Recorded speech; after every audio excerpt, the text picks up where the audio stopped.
Meantime, Australia is getting bigger, and it is getting bigger by the day. No giant surprise, especially if you're somebody who has to commute to work. You know that it's longer all the time. Anyone who catches a train, bus, you know there's more people than ever before. Well, today we learn 25, almost 26 million people live in the country right now. That's up by almost 300,000 this time last year. Now, remember, immigration wasn't a big picture in the past 12 months, so there has been population increase, but things are surging.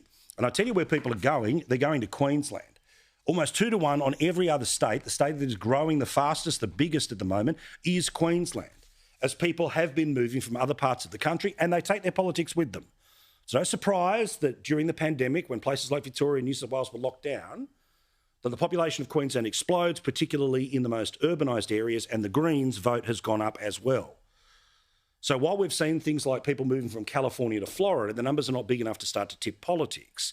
But when margins are so thin all over the place, that is why, in part, the Greens are starting to surge in southeast Queensland. Why wouldn't they? Because as you can see, 104,000 people have gone to Queensland. 65,000 have gone to Victoria and just 59,000 have gone to New South Wales. And as for those who come into the country via the visa system, what about this? Despite the fact that we have a skills shortage, just 25% of all of the visas that have been handed out in the past 12 months are actually going to skilled migrants. Now, yes, some of these can be student visas, but a huge bulk of this is stuff like family reunion. An extra pressure that we place on all of the infrastructure from schools to aged care. All of it will be way bigger next year, as the plan is to bring in the best part of 300,000 people. Do so again and again and again and again for the best part of the next 10 years.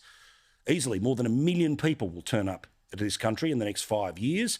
But does anyone believe that the infrastructure is there for the 25 million who exist now, let alone the 26 by the end of this year, and potentially 30 before the 2032 Brisbane Olympic Games? Methinks not.